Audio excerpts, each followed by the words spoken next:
as you know, guys at the counter here know, some guys buy 2, 3, 4 guns. Like that's just the NICS checks that were done. And of course, some of those, it's the same gun being bought and sold a few times here and there. And some guys get denied and different stuff like sure, that. So not all of those checks correspond to an individual sale. Presumably, just in the past 20 years, there are 300 million guns out there, I think that would be a conservative estimate. Oh, yeah. Especially with the advent of 80% receivers. Oh, it's 80% Glocks, right? Right. There are more guns on the street than what the government could ever hope to count on. Oh, yeah. It would never work. If you try to do the Australian-style buybacks, it wouldn't work. It would be completely ineffective. Slam fire shotguns alone would be. Yeah. Ban Home Depots, right? Exactly. Yeah. I'm sure they'd love that. So, if you're still in the market, which I know a lot of you are, for a new home defense firearm, if you're on the fence, you can certainly come down and take a look. We've got a lot of stuff here, so we can help you out. And we've got the range, so you can try things out. Hopefully, if we have ammo, we have made a concession that if you have your own factory ammunition, as long as it's not reloaded, you have your own factory ammo, you can bring that down and run it through our rental guns just because we have no other options for you right now. So we've got some cleaning stuff in. I know for a while it was hard to get some cleaning stuff. So we've got some sprays and some oils and some just cleaning gear over there to take care of your things. I hear we have some 9mm on its way, 9mm ammo. A little bit. So all these, we're trickling in. We're getting what we can, and man, are we trying. We've got a lot of connections. Obviously, we're not a huge store. I'd like to think we're maybe a medium-sized store, but we do have some resources and we have some connections that we're trying, but it certainly is tough. My father-in-law lives down in Florida, and a few months ago, he was talking to me, just bouncing ideas about opening up a gun store down there. And I was like, Bruce, man, it's a good idea, and I'll help you however I can, and I think you should do it, but good luck. Like, we're relatively well established by now. We've been open for 6 or 7 years, right. And it's just so hard to get stuff. So I was like, as a brand new guy, forget it. There's no hope because the bigger stores, they have so much buying power. Oh, it's insane. We could never hope to be able to match the pricing, right, or the ability to obtain inventory of some of the other bigger guys out there, right? So crazy. If you're just trying to get into the game, especially from a brick and mortar perspective, right? So tough. If you want to do it as like a kitchen table type guy, that's one thing. Sure, right? Sure. And there's still money to be made there. But as far as like trying to start your own thing, right, unless you're going to invest like $1 million, $1.5 million right off the gate to get yourself a good facility and actually do it right, there's no way. Yeah, it's very, very tough. So yeah, that's kind of our update as far as ammo and guns and availability. I would still say slim pickings would be my farm report, of the morning. So yeah. We have a lot of good news, though, in the radio department. I haven't talked about radios too much on this channel lately. We've got the Attica 462575 repeater page, which if you haven't liked that, I encourage you to do so. Find that. It's kind of our sister page, right?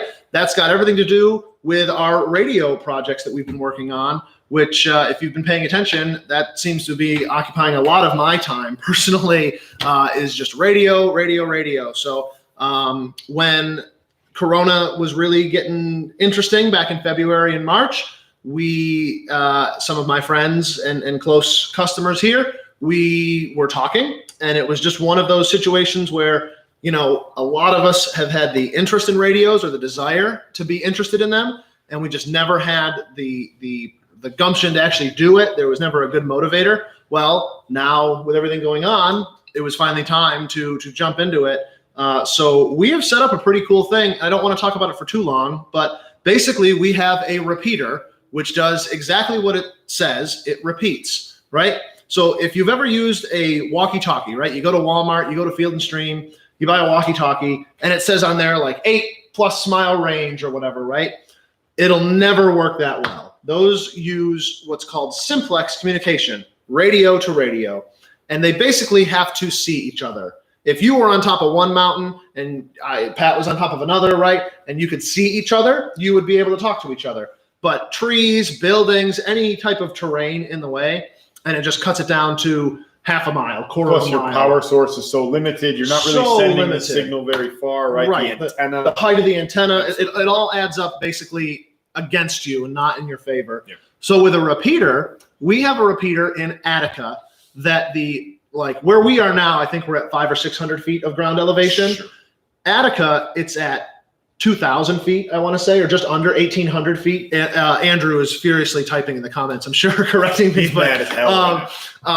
Attica has roughly an 1,800 foot ground elevation. So right there, it's got a huge advantage. Sure. Now we're on top of a 240 foot tower on top of that. So the repeater, my radio here, right? This is a Harris radio actually made right here in Rochester. So this is going to talk to the repeater, right? So that signal went all the way to Attica and then came right back. And basically anybody within our coverage map, which goes from Buffalo to Rochester, can talk to anybody else in that coverage map. We've made contacts from Webster all the way to Grand Island, right? So it's a pretty cool network. So it's one of those things, if you're like-minded like us, if you believe that you should have a backup form of communication, your cell phone, what's the first thing that's going to happen in a natural disaster or civil unrest, things like that? Cell phones, they just overloaded, you can't get through, or the government, if they wanted to, they flip one switch, it's all shut down. And not for nothing, all of the traffic goes through their system, right? With this, you have your radio and our repeater, and that's it. So it's something that really can't be shut down. It is hardened. We've got backup redundant power systems. We've got security in mind. Like, we have really taken this thing. Basically, the only thing that could wipe this out is an EMP. And if you know how radios work and antennas, there's really nothing you can do other than what we have planned to do, which is to have another repeater in a Faraday cage. So if an EMP ever goes off, we would have to switch out the repeater. And it could be done in an hour or less. We have access to the site. So it's one of those things that we've got this network set up. I highly encourage you, if you're slightly interested, to go to our website, attica575.com, go to our Facebook page, take a look. It's still really cool. It's something that a lot of Second Amendment guys, say they're interested in, or they'll buy the bow thing to look cool when they're LARPing, Sure. Pat's a seasoned LARPer, as you can tell. I am LARPing so hard. We're going to talk about how hard I LARP in just a minute. But this is a system that you can actually use. And we've got a lot cooler systems coming down the pipe. Some things that, again, if you're into radios, there's things that you really can't do with radios that everybody wants to do that I don't want to say what it is. I'm teasing you a little bit, but stay tuned. You're going to see some really cool stuff from us. So I've got a couple more things here before I turn it over to Pat. We've got some training coming up. All right. So our next training opportunity is going to be a USCCA class on August 16th. All right. Now, we changed things up a little bit with how we're doing our USCCA class. We realized that we were really selling Pat short, right? We were unfortunately just giving away way too much information. Everybody that took the class before, they would just comment like how much they got for that. So we're changing things up a little bit.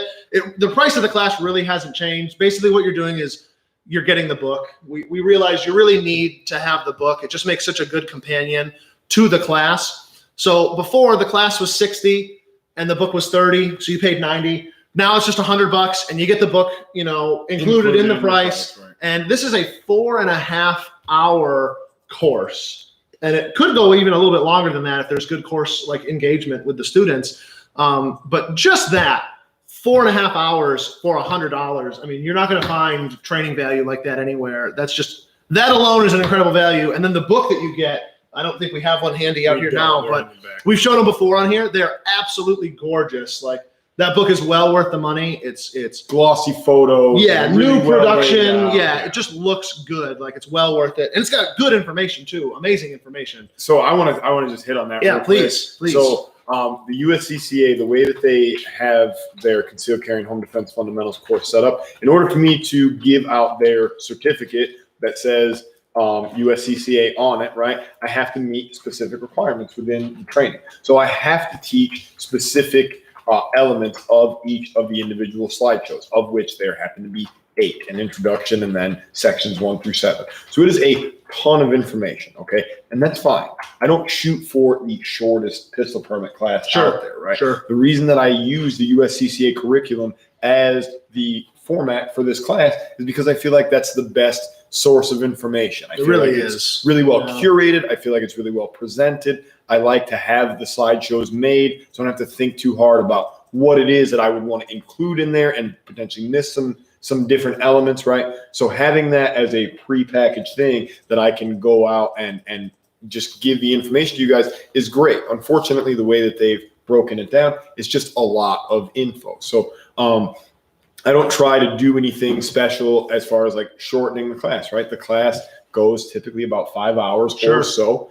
And that's just fine with me. And it's generally just fine with the people that take the class because we generate some good discussions throughout the class and people really own that information when they leave because they understand it. And we've talked about it and we've really kind of fleshed out some of those concepts. You were here last night with a class till after 10 o'clock, and it seemed like they would have stayed till midnight. They were really engaged. That seemed like a really good class. Yeah, I enjoyed it very much. We only had 6, so it was kind of a smaller room, but the discussions were going on. People were asking really great questions, and they left here feeling like they really got what they came to get, which is a lot more knowledge and a lot more peace of mind as responsibly armed citizens when they get their permits, right? So nice. I thought that was now that was an in-person class. You were in the classroom. Now, of course, we were socially distant. We were following all the guidelines. You half capacity, and we sterilized everything. And we're trying to make sure that everybody had their own table, or they were a couple. Obviously, they would share. But so we're trying to make sure that everybody's like doing the 6-foot thing, right? And everybody's got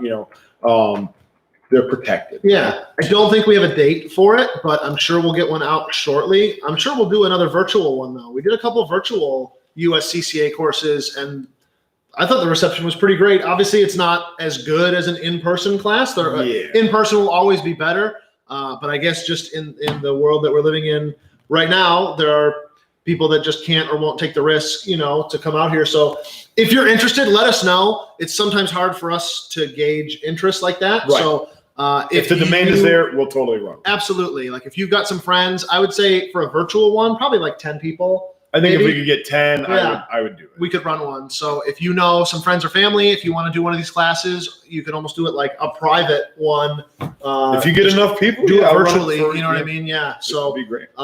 We've also so I'll go back to that USCCA class is on August 16th, and it's from 1 to 5:30. Okay. And again, that's $100 and you get a book with it. And it is an amazing class. And the same day, if you want to do some live fire training in the morning, ooh, yes, 9 to noon, right? We're going to be running another one of our very popular open enrollment pistol mechanics classes. We're going to limit those seats to 6. Wow. And we're going to go ahead and super exclusive, very exclusive, right? We're going to charge $70 for that. Nice. And I'm going to have the event listed for that tomorrow. Nice. So for those of you guys who are interested, if you go into the event and sign up, you click that little going button, right? That's one way to kind of give us the hint that you want to go. But the best way, guys, is to go ahead and make the call to the store so that we can get that credit card info over the phone and we can get your spot reserved. We can get your name added to the roster. And that helps me to know that the class is a go, right? Because if I show up at 6 o'clock and I have 2 students, that's one thing. That class probably isn't going to happen.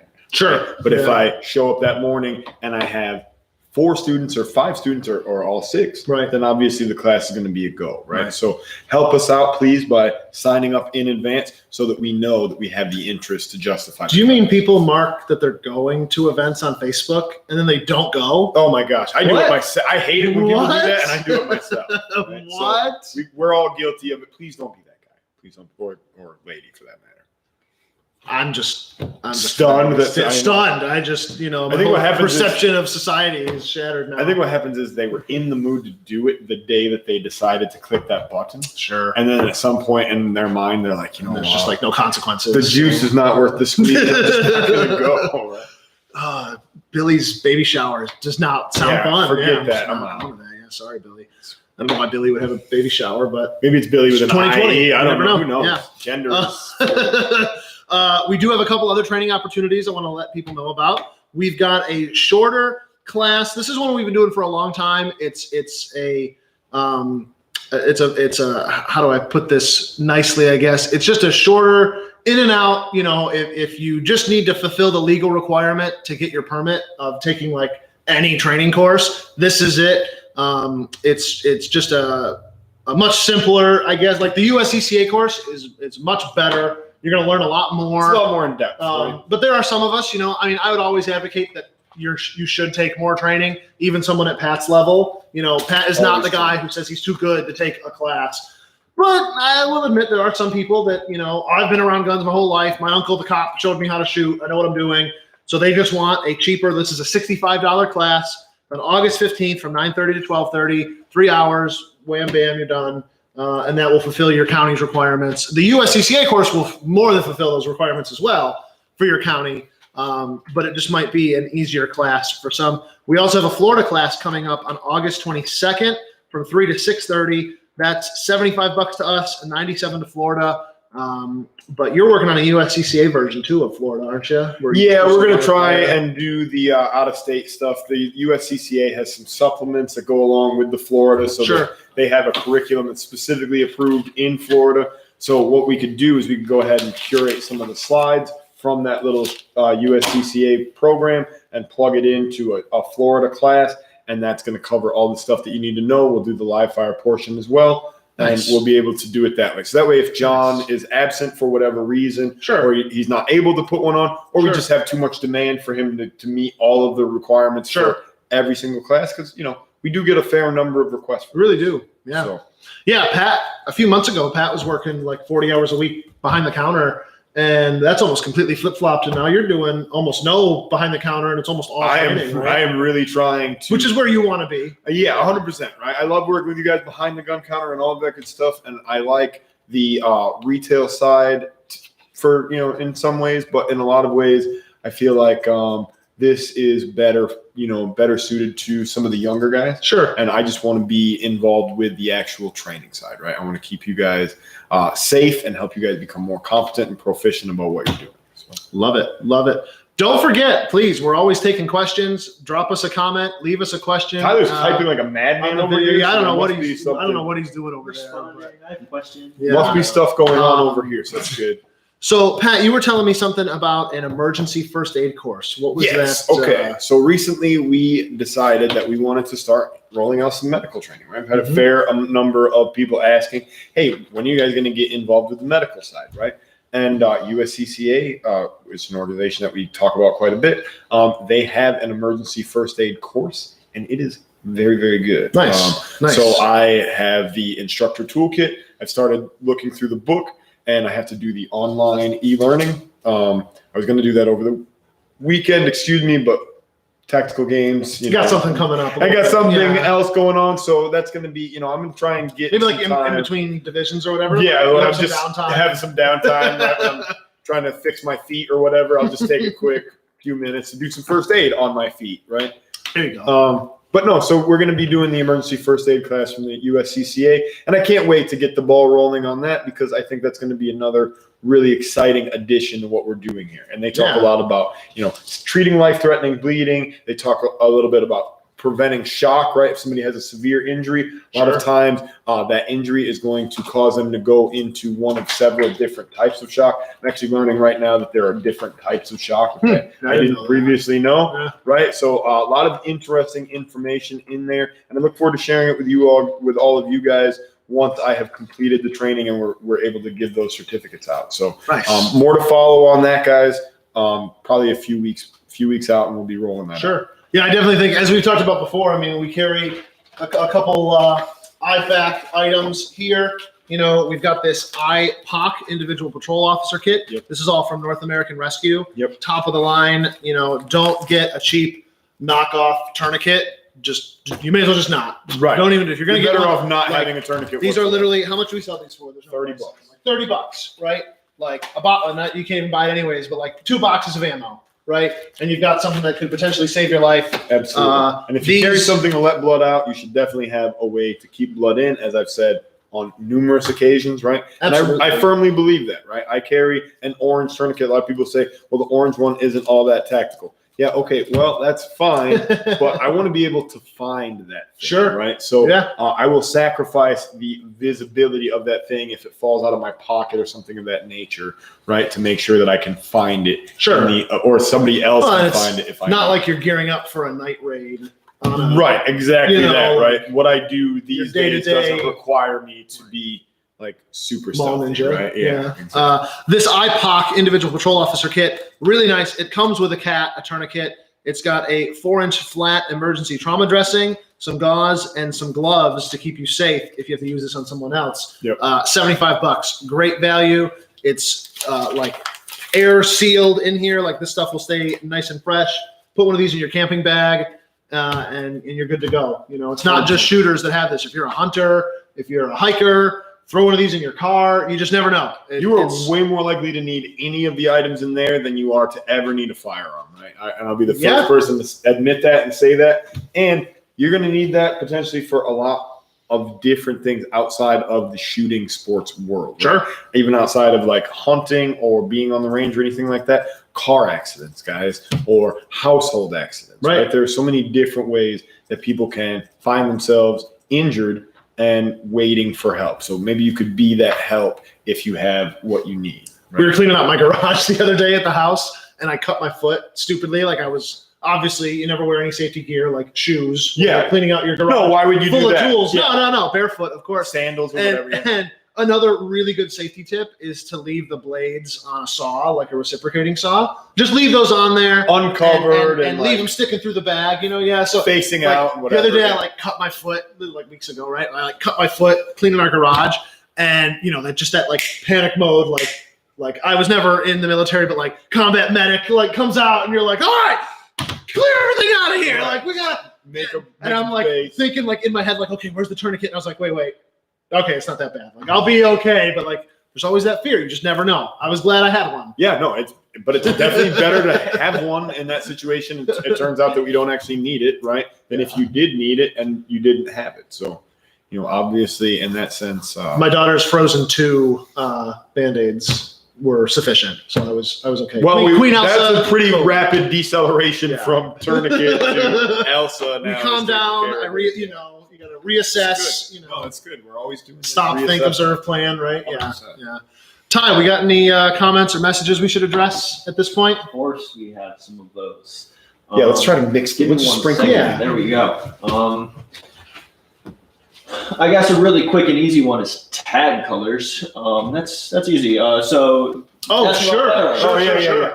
I didn't know they meant it first. So a few years ago, we decided to go to this color coding system, half just for our benefit, the guys here at the counter, but also for yours. So when you're looking at our firearms, we have them split into 3 different colors. Green means they're brand new. And almost always a green tag is a gun that's owned by the firing pin. We bought it brand new from a distributor, and here it is, right? Blue are going to be used guns also owned by the firing pin. All right. So that's something maybe we took it in on trade or a guy just came in back. You know, we don't buy many guns right now, I'll be honest. But there are certainly times when we do. And so a blue tag is a gun that we own. And I'll give you an insider tip. A blue tag gun is really the only kind of guns we'll like make deals on. So if you see a gun with a blue tag, those are the ones you could maybe offer, you know, like, can I pay that out the door? That's one of the things we love to do here. A little insider tip. We love to knock off the sales tax to get you to buy the gun.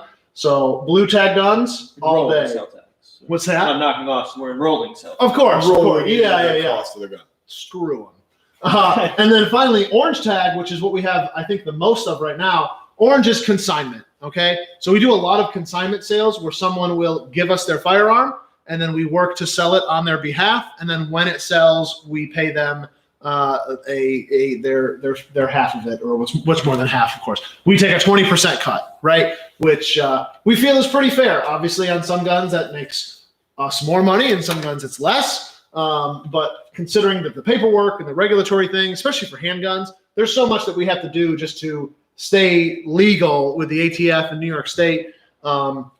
And you have to go through a gun dealer anyways in New York. So a really nice service that we offer. So yeah, those are the 3 colors. Green is new, blue is used, and orange is consignment. Excellent. Another What else you got, question. Ty? Another question. Okay, I like this. James Robinson says, Pat, you the man. Me? Well, You're the thank man, you very dude. much, James. I appreciate that. I think we all agree here. Pat is the man. You know, I do what I can with what I got. You know what I mean? 22 Calibre. Do we still have a lot of that? Oh, my we've Lord. got some 22 Calibre. Should I tell the story of 22 Calibre? Please tell All me. right. So, back in my new gun arms dealer days, we're all new at a job. We're all green, and you always think you know everything, Sure. right? So the year we opened, 2014, we were in the middle of an ammo crisis, just like now. You just could not buy ammo, and it was made especially worse in New York because the SAFE Act had just passed. Sure. And there were talks. I mean, technically, the law still calls for an ammunition background check and registration and logs and fees and I'd all love this to see some BS. infrastructure to support this. Right. for- It'll never happen. Right. But there were talks like, well, they just passed this law. Like, it was the first few months and year of the law. So it was a real concern. So we just could not buy ammunition. And one day, a distributor called us up, and especially 22. If you remember back in those days, you could not buy 22 ammo to save your life. 22 long rifle was nowhere to be. It just did not exist. Yeah, right. And so a distributor called us up and they said, "Hey, I've got 22 ammo." And I was like, "How much do you got?" And he's like, "I literally have like a pallet of it, like $30,000 worth." And I was like, "Send it." And at that point, I don't think we had spent $3,000 on one single product to carry in the store. Those of you that remember that have been around this long, the store's pretty full now. We used to have one 4-foot section of inventory. I mean, this room, Tyler remembers, this room used to be empty, right? So I'm like, all right, cool. Send this 22 ammo. We'll put that pallet out on the floor and it'll be gone in like 2 days. All the FUDs will see it and they'll come down and we'll do no limit buying and it'll be nuts. I didn't ask any questions. I didn't care what it was. 22 LR. 22 send it. LR, send it. Good. So it gets here, and I knew it was a Gila, but it was a Gila Colibri, which I had no idea what that was. Well, we open it up, and there's actually no gunpowder in this ammo, and I didn't even know this was a thing, right? So it's designed for like trappers and hunters that want to have a dispatch shot on their game, but they don't want to have a suppressor. So it's actually pretty impressive, like what it is capable of. It's just the priming compound that's in the rim of the 22. Right. It'll send those 22 rounds at like 400 to 500 feet per second. Like Which at contact distance. right. Like it'll kill a chipmunk or a squirrel, like muzzle on the head. It'll do it. It'll move. Like if you're at 30, 40 feet, it'll move a steel target. Like it'll flake the paint off. Like it's, more power than a pellet gun. Right.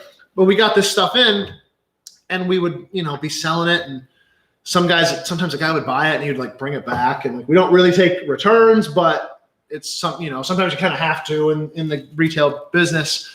And needless to say, I think we still have well over half of those cases. We had 300 cases of Colibri, and we still easily have several cases of them back here. I'll make you a really good deal on it. There are some guys that love it and have been buying it regularly the entire 5 or 6 years we've had it. We still have just jammed in there. There's a huge mound of it in the back. There's like 3 or 4 wide by like 20 tall. We still have quite a lot of it, but yeah, eventually we'll sell it all. The guys won't let me live that one down. So anytime, like when I was buying these radios, they were like, "Are you sure? Nah. You're buying a lot of radios. Are you Just sure?" another It's just another Colibri Colibri. situation. Right. It is not. That's hilarious. I love stories. But- There's a couple ones that are going to be like really, really in depth. in depth. 2 like just gun questions that we have. That Henry behind you, where is it? Is that a Henry right there? This one right here? Yeah, I Yeah. see a King's patent. It's a H001. Yeah, well, that is a Henry, correct? Can you Yeah. just show that to the camera real quick? And price tag. Price tag is $329 or $324.99. Excellent. Hold up, let me just switch cameras so we can get all views on that boy. Heck of a rifle. Oh yeah, nice gun. Henrys are cool. This one is the H001, correct? Yeah, Henrys are awesome. I don't know. I like Winchester a little bit more. Henry has a very interesting story. The modern Henry, they started up production in the early 90s, and literally a family of like a first generation immigrant to this country, and moved here and was a businessman and just loves the Second Amendment and everything we stand for. And their company motto is "Made in America or not made at all." It's just super cool to see. I think they're Italian, but like the owner of Henry is like an off the boat immigrant, like moved to this country because he loves this country That's amazing. and makes guns for us. Like, yeah, American dream. Love it. More American than like 2/3 of us, right? Almost as American as Barrett Brandon. Right. Almost. It's a close. If I may. Close race. If I may. That guy's definitely cooler than me. Don't get me Yeah. wrong. Do you want to do like one more Sure. of these, and then we'll move on to the rest? Yeah, Sure. but then we're gonna have to go back to other questions. 100%. We've got Please. lots. Oh no! Please keep rolling. Um, We'll keep rolling. And please, guys, keep asking questions. I mean, you guys literally steer this live stream. so Yeah, this show is all about you guys. It doesn't have anything to do with me standing here. We are in a gun store. We are surrounded by guns, but ask us anything. Like what color boxers Brandon's wearing. Oh, God. Something awkward. I don't know. Always is with you. I'm really good at that.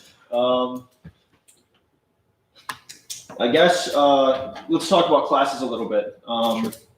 Christopher Woods gave us an amazing compliment. He is newer to the 2A community and everything, and he just first off said that he loves our facility. He loves how we've treated him. Cool. Thank We you. love you. Yeah. He also has a younger child. I think he said she was 15-year-old daughter, and he just wants to know like what a good class would be for newer 2A supporters, I guess.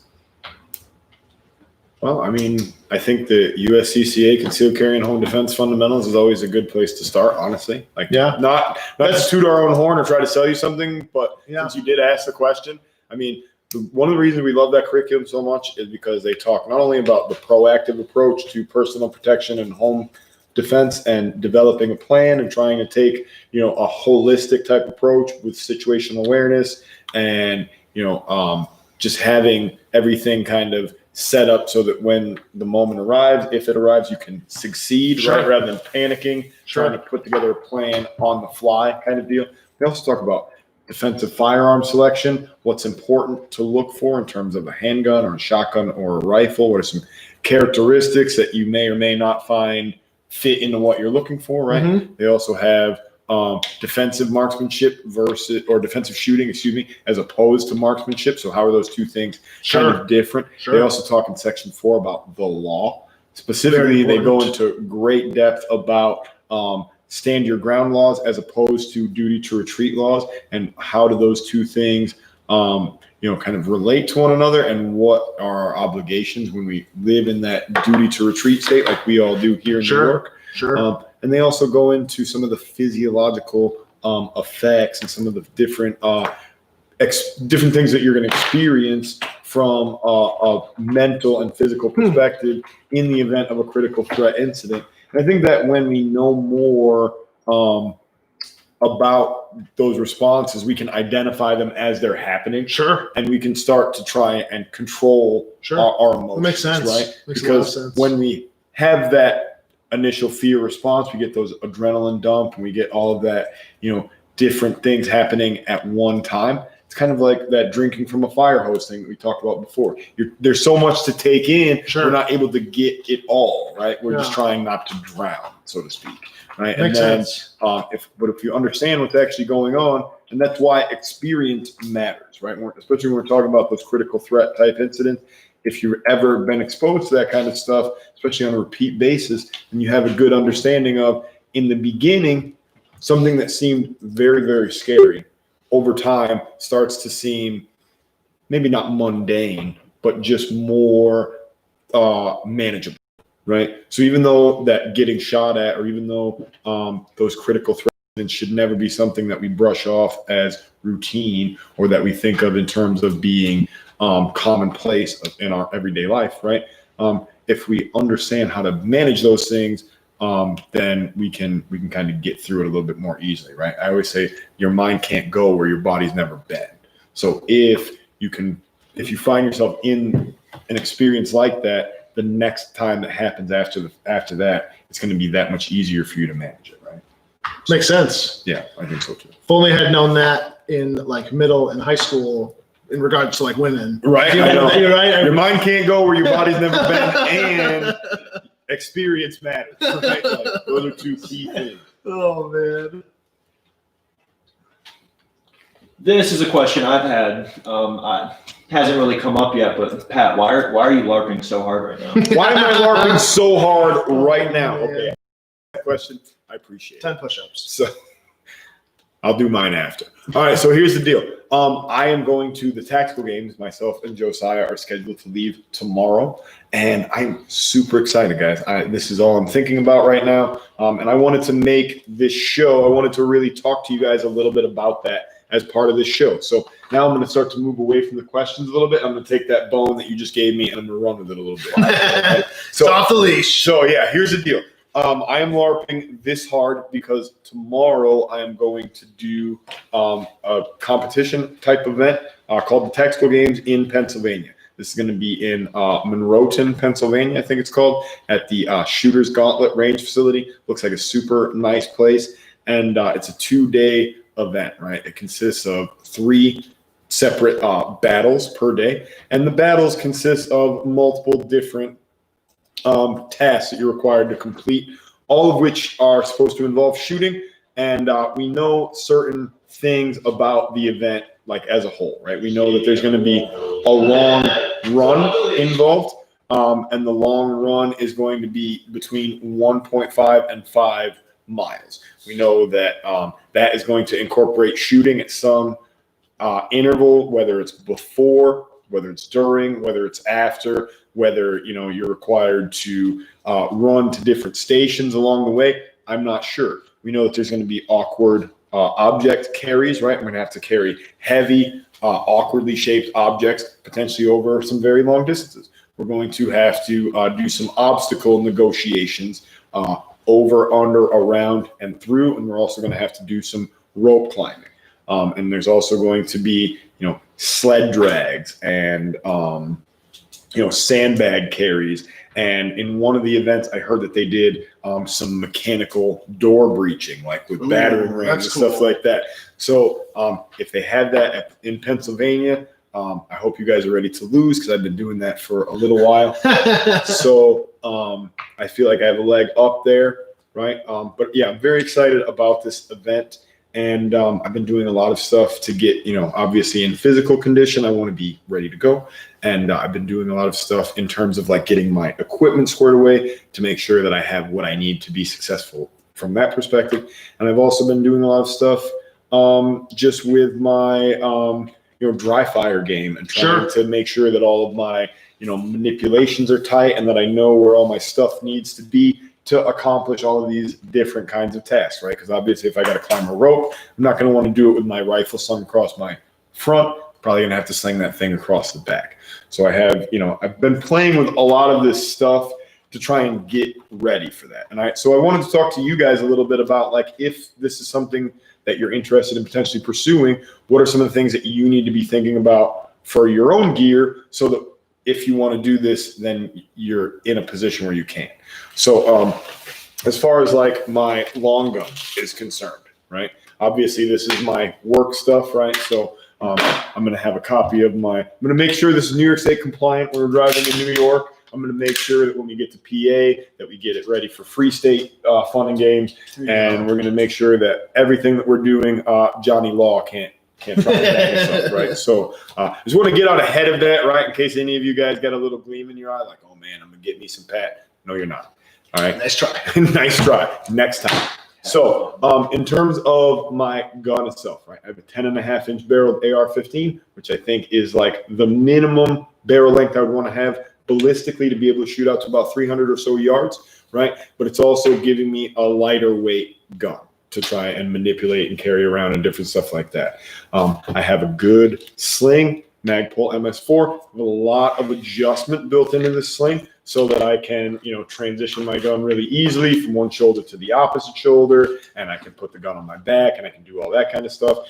Ambidextrous charging handle, really good light mount, so my light is sucked up nice and tight Really nice. to the mount, right? I'm really excited about how tight my light is against my rail now, because I know if I have to shoot through some barricades and stuff like that, I'm going to be tight. Nothing's going to be restricting my ability to punch the gun through any of those little loopholes or whatever. Got my red dot, and I feel pretty good about that rifle, and also you're required to have iron sights. Okay, so for those of you who are thinking about competing with the long gun, one of the rules is you do have to have some sort of iron sight setup, whether it's flip up or standard. I keep mine rigid because that's just my preference.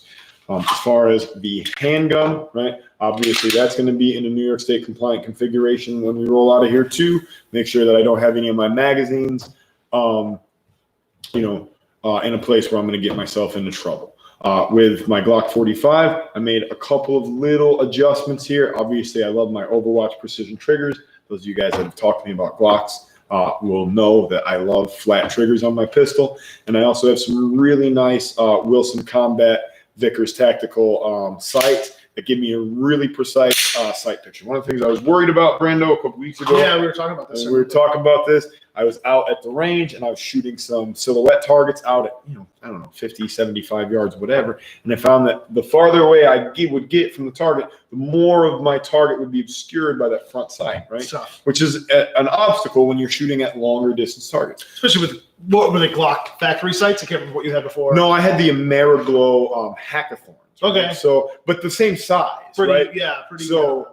Pretty bulky, Right, yeah, relative to like getting a really very precise combat alignment. sight. Yeah, versus, very much oriented to like 10, 15 yards and in kind of mindset.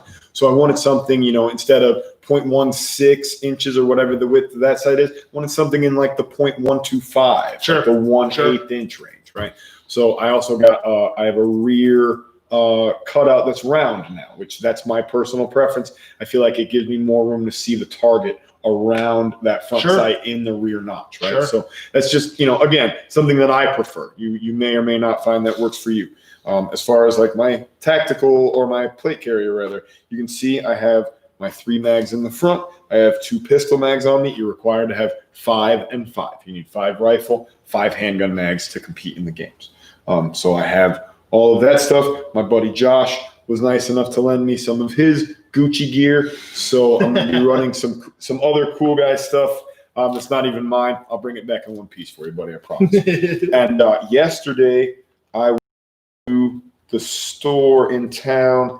I'm really not big on gloves, guys. I don't know if any of you guys out there are into shooting and stuff like that and gloves. I've never really been a fan, right? These specific gloves are made by Firm Grip, and they have a pretty like grippy Looks palm grippy. here. Yeah, they're relatively like thin, except of course on the trigger finger.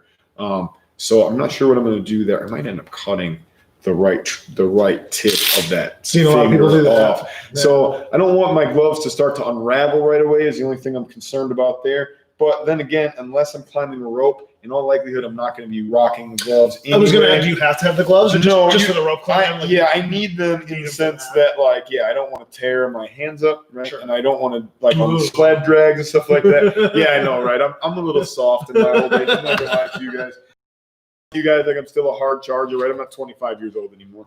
25 and I can't. I was gonna say you're like 28 though, like 29. Add 10. So, I also got some really awesome boots, and you guys can't see them from here, and I'm just not that flexible to do the high leg kick stuff. So you guys can see. No, we can. There I'm we not- go. Look at those. Ooh, yeah. I'm a man. I mean, I can do it. So I've been following along. These are like Wolverines, right? And they've got some Gore-Tex, so they're like waterproof-ish, Oh, right? They're really good. They got a really aggressive tread on, nice cushioning, right, for my old man knees and stuff like that. But I was reading. So Brandon, you're gonna get a kick out of this. They have a forum on the Facebook, right? And the forum is the Warrior Games action figure page or something like that. And so all the guys that are competing, that's the page for them, right? We are the action figures in that sense. So the page I was reading through, and some guys were like, "What are you guys bringing for boots?" I have like some Under Armour stuff, and I have like some Solomons, and I think I should do. And like, you would be astonished the number of posts or replies in that thread where it's like, well, last time I competed, I wore my Solomons or whatever the whole way through. This time around, I'm going with my Solomons as like my running shoes for this event. But then in this event, when there's a rope climb, I'm going to switch to these shoes because they have more tread on them. And I was like, That's Gucci. how about if you just run what you brung? Yeah. Whatever, man. I've never competed in the games. I don't really know Well, how it's and, going to shake out, but one of the comments I was going to make too is there are definitely different schools of thoughts when it comes to competitions. And there are definitely some guys that go into the competition with the goal of winning. And not that that's not your goal, but you can also go into the competition with the goal of a shakedown of your gear. right. Like this is kind of your setup if you had to do work, Right. like with your shit. And this is what you would run. So you want to make sure, like, yeah, these are my boots that I wear. These are the boots. Work. Like, yeah, Yeah. this is so.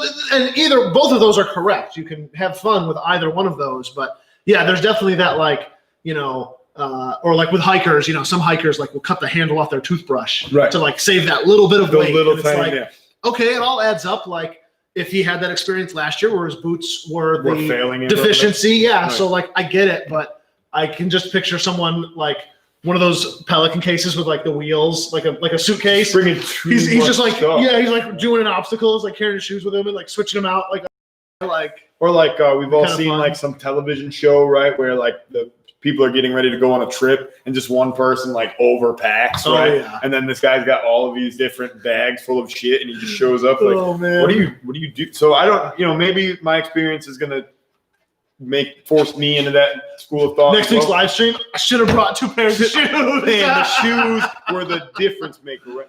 No, but so I'm just gonna go out there and I'm gonna try to do the best that I can Yeah. in the stuff that I have been using up to this point. It's gotten me to where I'm at, right? I've actually worn boots identical to these at SIG for a whole Sure. week of Sure. being like on the range. And if you guys have ever been to a bigger range facility like that, where it's like all pea gravel and you're there for a week and you're on your feet for that whole, 10-hour day for Sure. each day throughout that week, that can put a lot of wear and tear on, your body.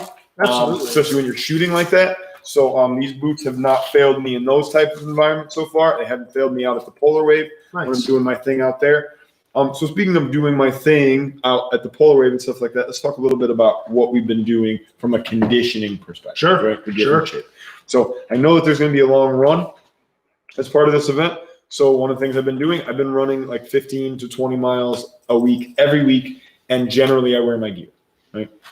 So it definitely slows me down. It's very frustrating. And I would say each one of your runs is what, 5? You usually generally run. Yeah, 5 I miles at a generally time? do like 4.5, or somewhere between 4. I've done much as 6 in my gear. Sure. So I fluctuate. Sometimes I'll run like 3 and I'll try and get after it a little bit faster. Sure. Yeah. Sometimes yeah. I run like 4, and sometimes when I run 5, my goal is just to get through 5 in like 45 minutes in my gear. Sure. So It's crazy. it's really not that fast to me, like a 9-minute pace now, but you have to you have to get there. Sure. There's a process Sure. to get there, right? So it took me a And little again, while. to clarify, that's in gear. Right, Not that's just full running, kit. Yeah. Yeah, no, if I just wanted to run, I could probably do, 7.5, something like that. Sure. But this stuff really is heavy. So, Oh yeah. um, And you have to run differently, kind of. You know what I mean? a little Yeah, bit, like, yeah. And it's I'm like always you're running with saying, my dog too, so I have like a dog leash and stuff like that. So there's some different things that I have to kind of work around as we're doing that. But that's okay. That's a good thing. Sure. More Yeah. challenges is not a bad thing, right? So I've been doing a lot of running. I did a ruck march a couple weeks ago. I was out on the Ellicott Trail, and I just threw on like whatever, a 40-pound pack. It wasn't anything heavy. I just Sure. went like 4-point-something miles out, and I did like 4-point-something miles back. I was shooting to do like a 12-miler, and I got to like 9, and I was like, you know what? I'm starting to get a hot spot on my feet. Sure. Yeah, I you had don't changed my socks one time, but I hadn't got my new boots yet. So, my boots that I was wearing were getting a little bit worn out, and right now I'm just kind of chilling out. I'm not going to do anything to tear my body up. Sure. Yeah. between Too now much. and- right. Monday I ran, Sunday, because I turned 37 on Sunday. So I did a 5-miler on Sunday, and that was slower than shit. So I just decided that this week I'm just going to take it easy. So that's kind awesome. of where we're at. But yeah, I've been trying to like do a little bit of lifting and heavy stuff, flipping some tires, sledgehammers, yeah. different stuff like that. Hill climbs right here and there. Just trying to mix it up and do stuff that's like functionally based. It's going to help Sure. me to be, stronger. It's going to help me be more powerful. It's going to help me have more endurance, and it's going to help me to potentially win, or at least be in a position to be competitive throughout the entire game. And that's really my mindset going into this is I just want to be competitive. Sure. I just want to go out there and have a great time and show what I can do as a member of this team, and make all of you guys that support us here proud. Right? So that's what I'm trying to do. I want to do it partially for you guys. So, so that we can validate what it is that we're doing here, so that you can see that, we have a cadre that's putting out, right, and trying to bring you the best stuff. Absolutely. And one of the long-term goals of Polar Wave is to turn that into a training facility specifically for these types of events. And we would host these types of events ourselves and put them on. I think there's a huge, huge demand for this type of training, practical, bringing all those skills together. We have a club here, again, close customers and just friends of ours that we've just been meeting somewhat regularly. Once the Corona thing happened, there was a couple times we'd go out to Polar Wave and train with Pat. And it's one of those things like, yes, you can go on a hike. Like, yes, you can shoot. Yes, you can talk on a radio. Yes, you can carry a heavy item or whatever. But you combine all of those things and your situational awareness and your navigating terrain, and, we're not in any type of combat situation, but you could imagine if, you added that element as well. Now there's a potential enemy out there, there's life and death situation. So it was very taxing. We would go out there and we would do like maybe a half mile of doing that, and we would be whooped. The guys like me have never done anything like that. Just carrying the heavy bag around. Yeah, and switching it off like between people and doing different switching different positions and and just moving as a unit. So stay small tuned. unit movement tactics. That was a lot. We actually did like some of that. We were getting in different formations, and I would talk to the guys like, hey, so in this situation here, we look at the terrain, we can see it's kind of open, right? That means we need to be spread out. We need to make sure we have good dispersion of fires, right, and good visibility over here. So we're just talking about some of the different things that go into when we're in that tactical environment, right? Yeah. What are some of the things that we need to be thinking about and switched on to? So, Yeah. I look forward to bringing some of that, to you guys as well. It's going to be awesome. 100%. Definitely going to be awesome. Ty, What you got? how are we doing over there? You got anything for us? Caught me a little off guard. I'm writing down some questions. I'm sorry. Pat, What's up? where do you get a vest like that? So this one I actually got from Optics Planet. I mean, you can get them from us. You definitely get them from us from Spartan Armor Systems.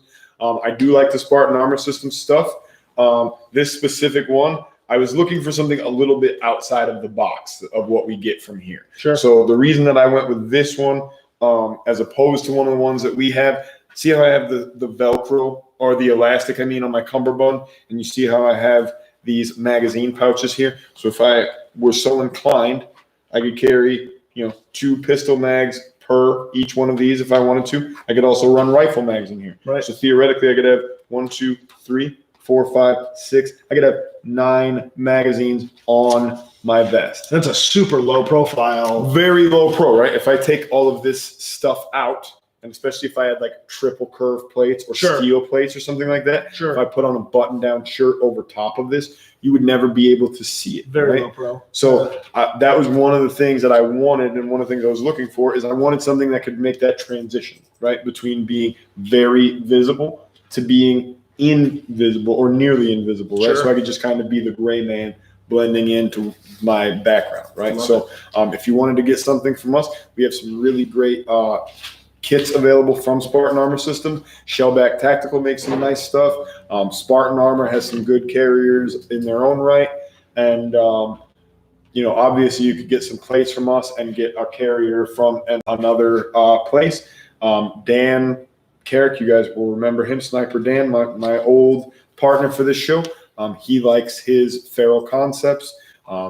Brandon likes his Cry Precision. Right, we all have our different preferences. They're a lot like holsters, though. It is very tough to buy that Goldilocks One and get piece. it right. Yeah, you're gonna buy, and it's tough. Especially you get into the nicer ones, but don't settle, I guess. keep looking. And if know you what I mean? identify one, if you buy one that you don't like, and Brandon says keep looking, right? When you identify one that you bought that's not working for you, don't hang on to it because you think that, over time I'll figure it out. Right. Yeah. Either make Yeah. some modifications to the gear if you have the ability and the know-how and the knowledge to do that. And if you don't have the ability to do that, then get yourself something else that's going to work better for your individual needs. Sell it to a buddy. Just, yeah. I have probably 2 or 3 old ones laying around. I got some back there that I brought in case somebody just needs one. And, so I've had to change them out over time to find one that fits my needs. The Chase Tactical ones, honestly, this is my sweet spot. It meets all the requirements that I have as far as low visibility, but modular enough that I can add more stuff. You can see I got a lot of Velcro. I have room to add different things. You guys have all seen my dangler. That sounded you guys have all seen my dangler. Different channel. Sorry, that's a different. Put the kids to bed first. No, but I have an admin pouch that hangs under here. It's called a dangler. It's not. You don't run that at the Tactical Games? Probably No, if I don't need it, I don't need a pen and notes. paper, right? I don't need chem. This lights. obstacle was hard. Yeah, very difficult. 10 out of 10. Do not. So recommend. the most important question, I think, going into the Tactical Games related into gear, are those the patches you're going to have on your? Are those rock? Yeah, I have to rock the Knox Knight one. And I don't know if I'm going to wear the first one. I might put my Combat Engineer one on there. That'd be cool. There was another one that I had somewhere. I think I gave it to my wife, and then maybe it got lost. I don't know what happened to it exactly. We'll have to figure it out. But it said, violence may not be the best option, but it is an option. So that's one of my favorite. I think I've patches. seen that one. Or maybe you have a shirt that says that. Or I actually used to wear it on my multicam hat, Okay. and I came in here even before I started working here. Yeah, I came in here a couple times, and I remember you noticed it, and you're like, "Hey, man, I love that." it is an option. It's funny. What else you got, Ty? I'm stealing the camera for a minute. Guys, if you want to support us, please do. We have a website where we sell a whole bunch of merchandise called tfpmerch.com. Check out that website. Get dope apparel, such as your own Barra Brandon shirt. Oh wow, that's cool. That is pretty cool, right? He's handsome. We have lots of merchandise on there. That's one great way to support us. Please support us on TFP merch. Hey, Ty, when are we getting more of those Sapper T-shirts in? Sapper t-shirts. The external timber cutting one. The P equals D squared over 4. Oh, those ones. Yeah, some of the sappers out there want to get Yeah, those shirts. P equals D squared over 40. We don't have any of those. I keep meaning to get some of those in here. We need That would some. be awesome. You got a ton of designs too, Oh, like in my designs. whole So we've never even really talked about Pew's life on the live stream. So let's talk about it. So I have my own clothing pro. Of course, I'm not wearing my stuff the one day I get to talk about it. This is actually one of my stuff, ET Elite.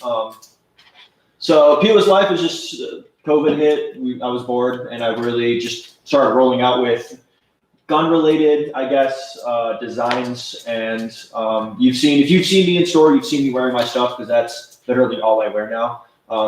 It's obviously laundry day. So Pat helped me design a shirt. P is D squared over 40. Gorgeous tree layout, and just has the equation for blowing out a tree. It's cute. I strongly recommend. Again, go to tfpmerch.com. It's in the collections. You'll see a whole Pew's life thing. I have 10 designs that, because of COVID, I haven't been able to upload. So I have my own Facebook page. Again, Pew's life. I will slowly just roll out those. I really look forward to seeing you guys on there. Here's what everybody wants to know. We got a Brian shirt. Yes. We got a Tyler shirt. We got a Brandon shirt. Where is my Josh shirt? Ooh. And where is the Pat and Josiah shirt? Guys, It's true. It's true. I want these, but y'all need to hook up with me. Y'all need to set up a time where we can take a little photo shoot in gear. It's not like we work together every day. It's true. That is the True. problem. We all work together every day. We almost spend too much time together, to be fair. That's why I'm over It's here. tough. Yeah, I don't blame you. We gotta set up a time together. It's just hard because we all work together, so we're not free at the same time. I'm gonna have to get with you offline. I have a couple of design ideas that Please. we're gonna We're going to do one, Please. Suns Out, Guns Out, and we're going to do one that says Moons Out, Goons Out. Ah, nice. Nice. I love the whole goons. I've got just a weird Tyler question, I guess. We love weird Tyler questions. Yeah, Tyler's weird. My anxiety just spikes when I hear these. If you had to lose a body part, what body part would you not mind getting rid of? Ooh.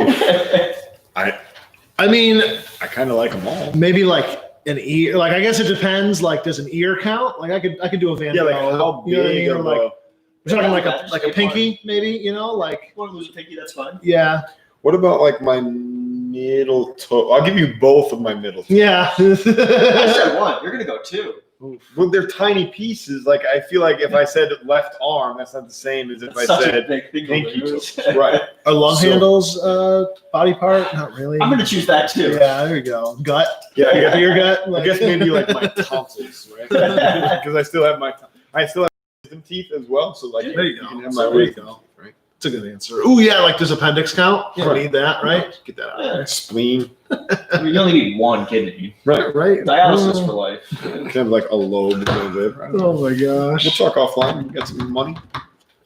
Yeah, was that the second one? Yeah, Like, How much? price is You got a negotiable. buyer lined up, like, what's Price is going on? negotiable. I need a cut of this. Welcome to the TFP wet market.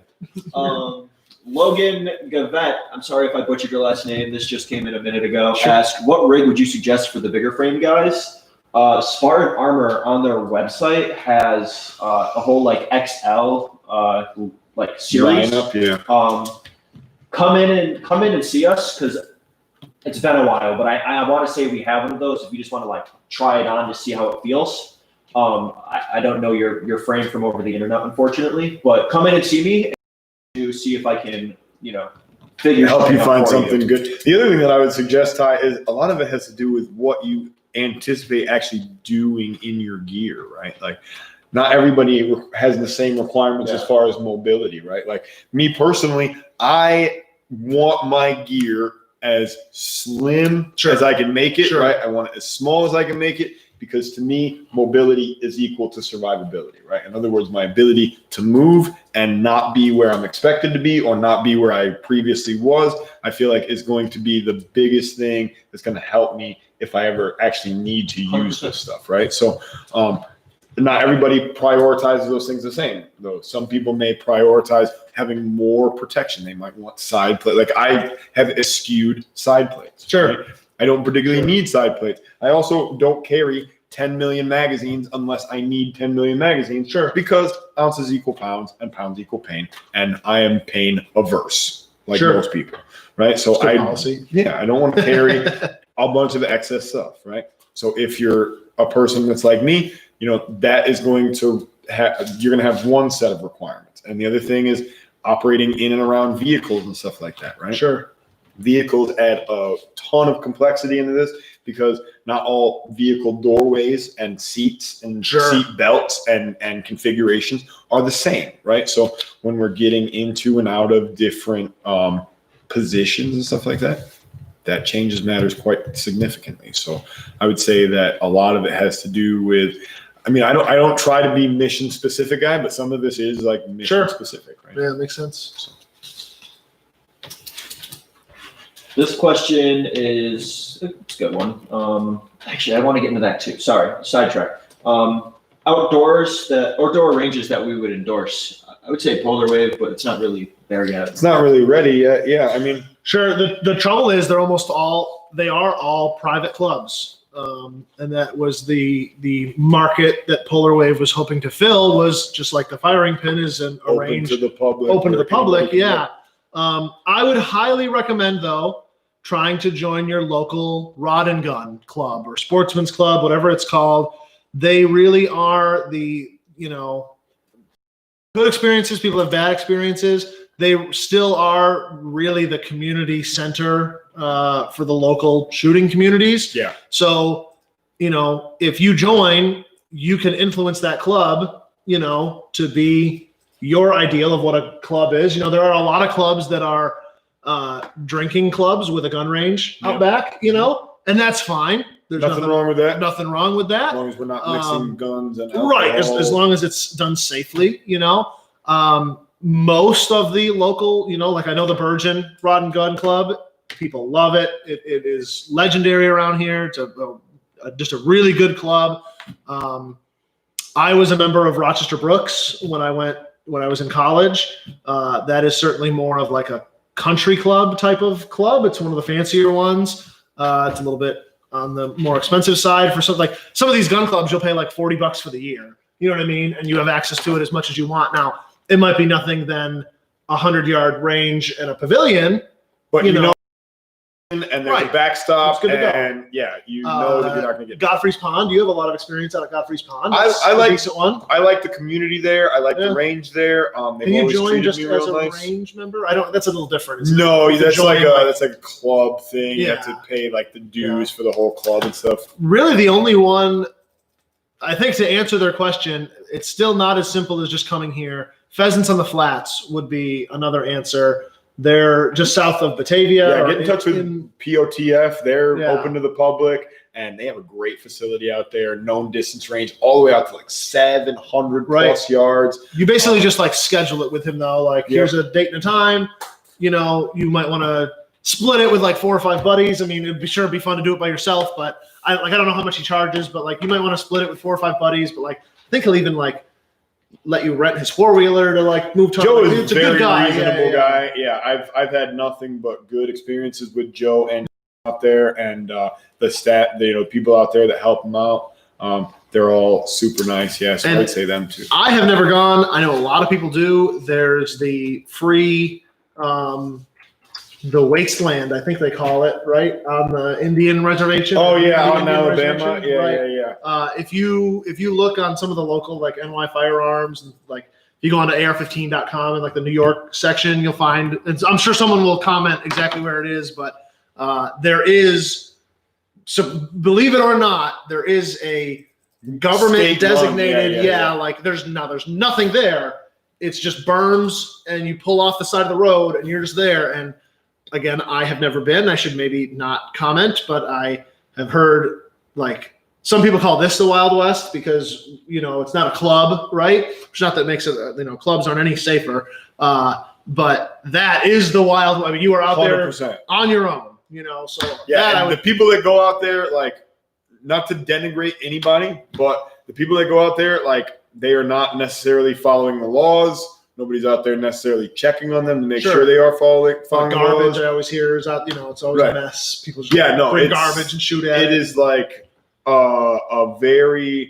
you have to be very comfortable around guns and around other shooters to be out there feeling like you're safe. I have also heard it's the only place I've ever heard of law enforcement of some kind doing like spot checks to see, like they've never come here to see who's got what or Right. let me see your AR-15. Is it New York State legal? But I have heard, again, all anecdotal stories, but I have heard stories of people being out there and like a DEC cop will come by and I want to see everybody's guns. I want to make sure they're all New York State legal, like trying to put that 11th round in, Right. and they'll jam me up. So, but that does exist. That is a resource, and it's good to know that it exists because most people, if you Google that, you're not going to find any information about that like online, really. And that tells you how cool and Wild Westy it is. Yeah, there you go.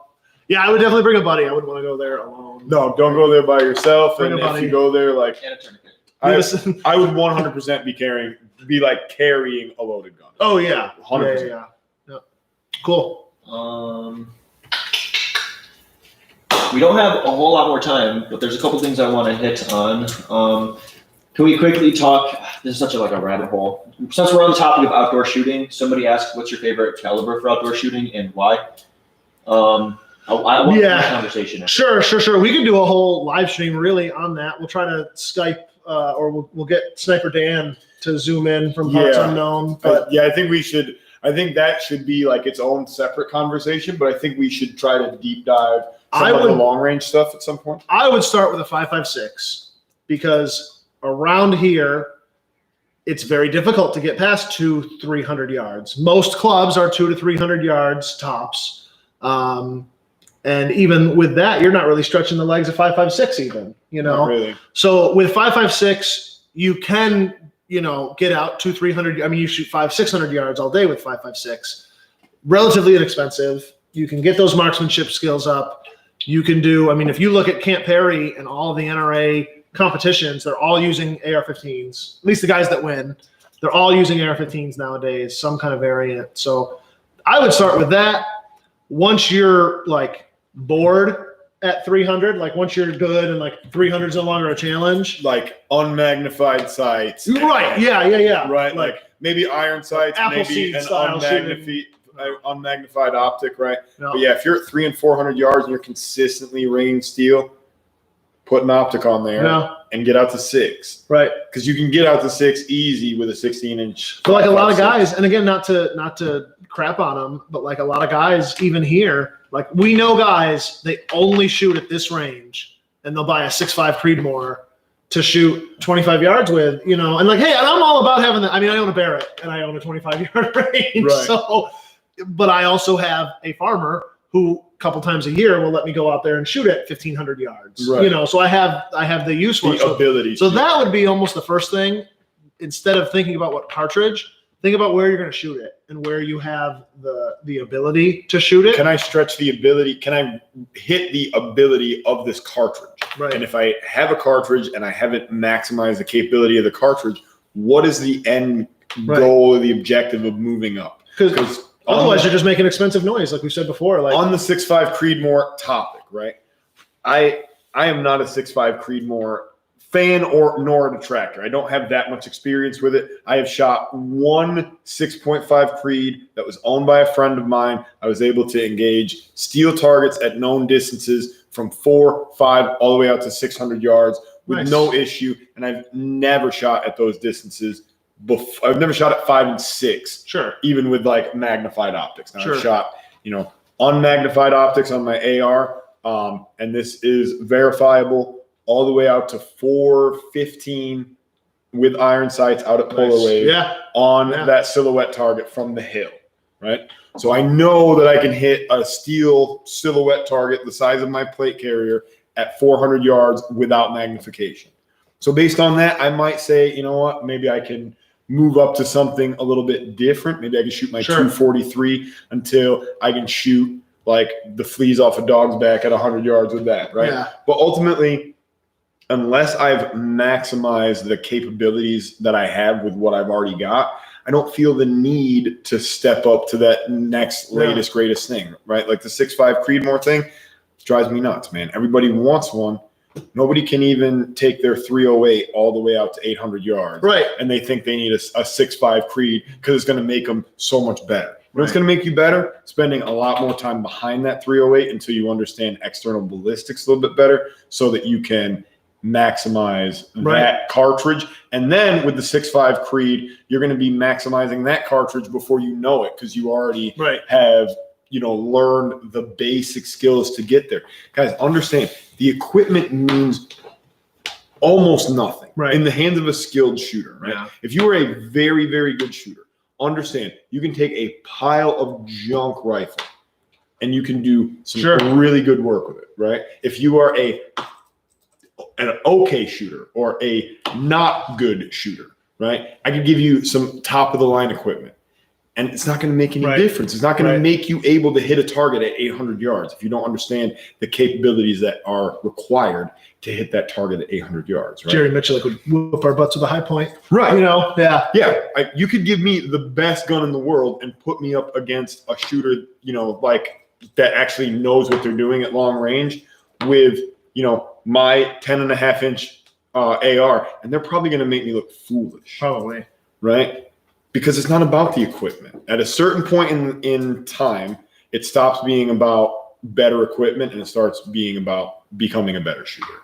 So just understand, guys, I don't worry so much about the gear. And I'm not a guy that wants to spend $2,000 on a Gucci AR because I think it's going to make me so much better. I'd rather spend $1,000 on my AR and $1,000 on ammo for training so that I can actually learn how to use that thing. Nowadays, it'd be like 2 boxes. I know. Ammo's so expensive. If I could even find it. Right. Yeah. Okay. So this has been talked about on our 500,000 viewers on YouTube. What do we think about the NRA getting called out by, Oh man. I have mixed emotions. Brandon, you get started on Yeah, that. same thing. Like I have super mixed emotions. On one hand, is that just a political shot, for no other reason than they need to take a shot at gun owners. But then on the other side of the token, like I give the NRA and have given them hundreds, if not thousands of dollars over the years. Like I'm a paying member. At one point I was an NRA instructor. I just didn't keep up with it. So it lapsed. It pains me to see any group, if those allegations are true, it's a lot like Wounded Warrior. They get a bad rap for the same thing that they unnecessary expenditures, jets and the fanciness and all that kind of stuff. And so, if those allegations are true, I don't necessarily say we ban the organization or disband it or whatever they were talking about doing, but people need to be held accountable. If you're raising money for a cause and then you use it for something else, or you're saying you're fighting for our rights, it'd be like if I took all this Barrett Brandon stuff and I'm screwing off down in the Bahamas with it, it's not what I'm doing. I'm using that money to do lawsuits and fight the SAFE Act and try to get our rights back, So, the NRA has never really been my favorite. They're one of those, I hate to say, like a necessary evil. They're the big lobbying group. Mm-hmm. So, it's one of those, like, if you don't support him, I don't know. I feel like because of like our grandfathers and our role models in the gun community growing up, like you feel like you gotta support him, but it's it's almost like crazy grandpa, like sharing stuff on Facebook. It's like chill, like. Problem is, I think that dog has lost all of its teeth. They really have. I mean, all they've ever done is give up rights. They've really never fought for any of ours back. Certainly. Man, I can't think of a single thing they've really ever done, at least certainly in my lifetime, for New York specifically. They've always just written us off, abandoned us, like we're a lost cause. New York is dead to us, Yeah. essentially.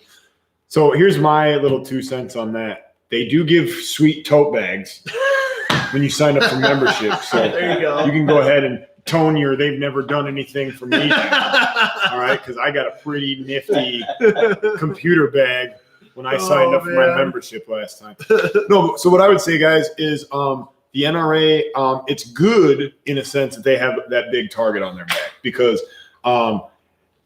there's other better more smaller and more streamlined and more aggressive organizations out there, right? Like Gun Owners of America, Yep. like the Firearms Policy Coalition, Yep. right? Like 2A NYS, Yep. our buddy Steve Filano, Yep. people who are actually taking action, right? That are actually standing up for our rights, people that are actually willing to put themselves, not necessarily in harm's way per se, but willing to put themselves out there and be the face of a movement that's actually standing for something rather than continuously compromising, right? So in a sense, I think that it's good that they're going after the NRA, because the NRA is the weakest gun organization that we have at this point. Yeah. They're the ones that everybody's afraid of because they have the biggest name, but they are a paper tiger at this point. So if anybody's going after the NRA, good, let them, because Gun Owners of America and a bunch of other organizations are on their heels to do the real work that needs to be done, right?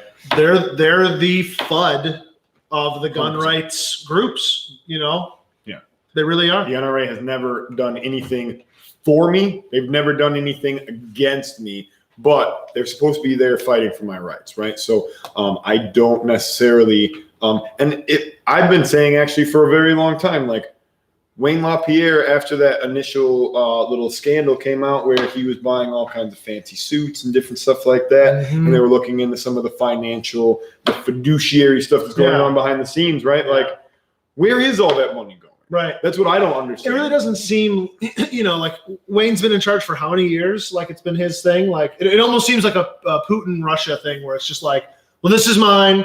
Like it should be ours. Right. It should be a member thing. It should be a club, really. But it's him and his cronies, and they He's run just it. grabbed power for himself, Yeah. and he has the organization, Yeah. and he gets to use it to do whatever he wants, kind of thing. But the Institute for Legislative Action, like, what do they actually do? Right. They were the like legislative arm of that organization, right? And they were the only part that was ever really worth giving your money to because they were doing the dirty work behind the scenes. Right. I don't know what they're doing now. Or like the training division.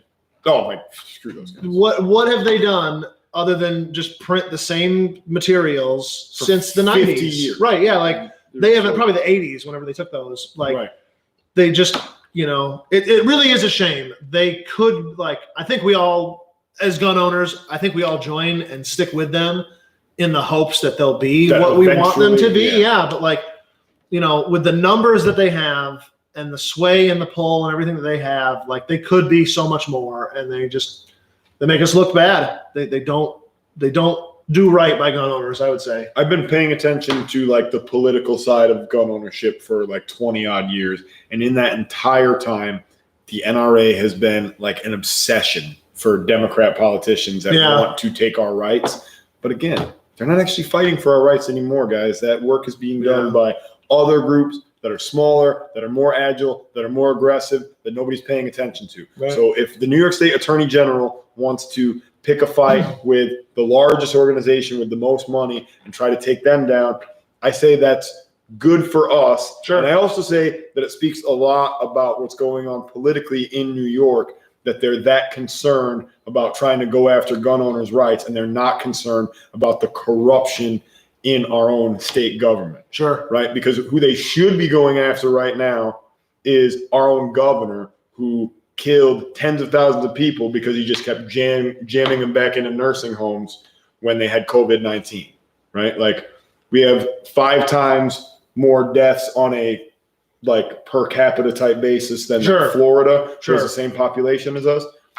And somehow everybody says that Uncle Andy did a great job. Somebody needs to be investigating that. Somebody needs to be going after that kind of corruption in our own government before they start worrying about what everybody else is doing. So I think it's more of a political thing, as you alluded to earlier, to take some attention off of the scumbags that are running our state government. Yeah. You're up, Ty.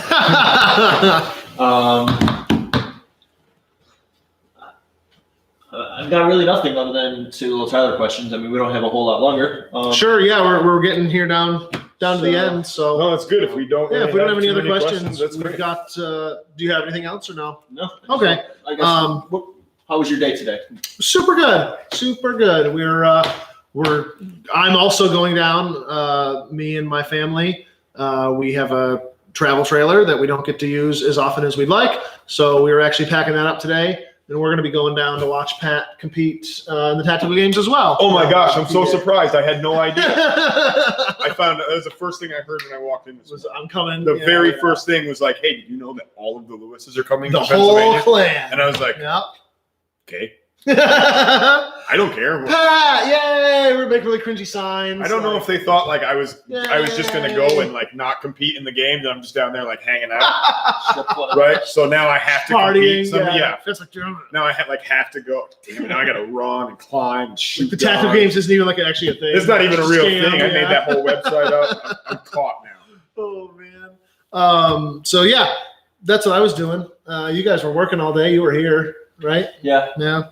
I guess the last thing that we were going to bring up is, last year we did our Mission 22 fundraiser. Yes. And we were blown away. We still very proudly have our fake check, our big check up there on the wall. You raised $9,000 for an amazing group. They are best known for their 22 a day initiative, where they would incentivize people to do 22 push-ups and then get other people to do them. Right? It was a big thing. I'm sure you saw it on Facebook, in the past few years. I've actually been called out. I owe push-ups. I know I'm gonna get started on that. Nice. So we had an amazing event. We were just blown away by the outpouring of support from you and the community and just everybody that stepped up and helped us with that. So we knew we were going to do another one. Obviously, Corona threw a huge wrench in those plans. We weren't able to do Freedom Weekend this year. We were very, very sad about that. We really want to put together some type of fundraiser, though, here in the fall. And, just no one knows what the situation is going to be. So it's so hard for us to plan an event, 2 to 3 months out when we just don't know what it's going to be. So what we do know is we could do a virtual one. We could do some type of virtual fundraiser, right? So some of the ideas that we had, and we'd love to just hear your feedback, hear your thoughts, what you'd like to see, what we could maybe get away with. We would love to do a virtual 5K. Josh has been looking into a few of those. I'm obviously not someone who knows a lot about running 5Ks, but apparently there are a few different ways you can do it. There are apps that you can download, and then you could just sometime this week, do it. Just run it, and it logs it, and it'll track it. That way, we were joking that it would be funny if we could get a treadmill division going, right? Where all right, everybody at home, go live on social media or something and do a 5K at home in your treadmill, right? That'd be cool. Obviously, we have enjoyed doing these live streams a lot, so we're probably going to do a telethon live stream. So maybe whatever day, if we do this on a Saturday, maybe we'll start live streaming at 9 a.m. and go all day, and we'll just pay to shut us up, basically, the old telethons back in the day. We want to have maybe competitions, where we could set up different squads, or you could register for a certain time, so that you got to keep the numbers down. You know what I mean? That's the biggest thing, is we just can't have a crowd of people. So we're just trying to figure out different ways to stagger things and, again, make them virtual experiences or something that you can do at home and submit it.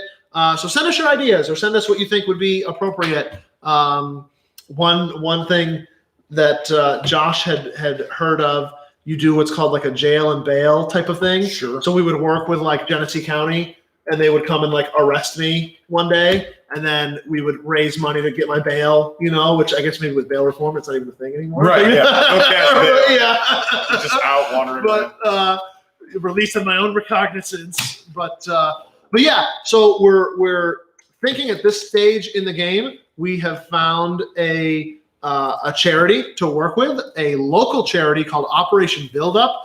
Great guy. We've been reading a lot about him. We've been hearing a lot about him, and we really like what he does. And basically, he solves the transportation problem. As we know in this area, if you don't have a vehicle, you really can't have a job. You can't live your life. It just is no public transportation. You really have to have a car. So Operation Build Up, their entire goal is they find veterans that need a vehicle, and they get them a vehicle. And that just solves that problem in just such a real way, that just here's a problem, here's a solution, there you go. This guy's been through the ringer. He's had every bad experience. He's been kicked out of places. He's had fundraisers done in his name and then never given the money for it, and people just keep it. So we feel like he's a very deserving cause. Let us know, though, if you know other causes. We're always open to maybe splitting that or helping support several different things. So yeah, we'd love to hear your thoughts on that. We really want to have some fun doing something, later September into October, maybe we'll pick a date. And who knows if things open back up, if it's the wise decision, if it's the right move to make, maybe we can do something here. Maybe we can get our friends over at Chicken Out to make us some delicious chicken. I've been that's the only reason I go on Instagram, is just to see are they coming back? Is Chicken Out a thing again? Are they coming? I'm dying for it. But yeah, other than that, I think that's all I got this week. So yeah, we promised we would give away 2 sets of Eye and Ear Pro, and that's a really nice Glock set. Doesn't it come with earplugs and earmuffs? Yeah, we've got glasses, we've got inners right here, and we've got overs. And a nice little case to keep them in, right? The earplugs? Yeah, the earplugs have this little case. Yeah, that's nice. It's the Glock range kit. It's a belt-mounted case, too. That's pretty high speed. Yeah, 32 decibel reduction. It's really good, actually. Anything over 26 is really good. What are those? Don't we retail those for $30-$40? I can't remember. It was something like that, though. They're like that, at least $30, if not $35. We're giving out 2 of them. So gonna give out 2 of them. Ty, you want to pick the lucky person? Sure. We'll do it live. We'll do it live. Bill O'Reilly. We'll do it live. I can't really check to see who shared. Still share this, but see if I can help from the mobile side. Yeah. Nice. Can you dance while I do this? Oh yeah, totally, Just Just distract. I picked one because he gave us some love tonight. Right. Christopher Woods, you were the guy that said you're new to all of this. But I want to give you one of these because you're newer to all of this, and you gave us some love, and we love love. So one of these will have your name on it in the back. Anytime you're around, just come and say that this is here for you, and we will absolutely give this to you. I do want to hold one off for somebody see who that shared shares liked. it. Yeah. So one live, one shared liked. I love it. Other than that, I have absolutely nothing. You good? I'm good. Thank you, everybody, for tuning in, and we'll see you next week. And good luck to Pat at the tactical games. I know you're going to make us proud. Absolutely. And either way, it'll be a lot of fun. 100%. Great show tonight, everybody. Thank you guys so much for watching. I look forward to representing you all this weekend, and we will be going live from the event. We will be. Yeah, that's right. It'll only be, cell phone. Couple minutes here, Stuff couple and minutes there, It won't but be yeah, this professional production, but we'll try and put out some a heads up beforehand, right, when we can, so that we can say, hey guys, 90 minutes. Yeah. We'll go live or something Yeah, like yeah. that. So keep an eye on the page this weekend. You'll see us out there doing cool guy stuff. sounds good. As always, stay beautiful. We love you. Bye.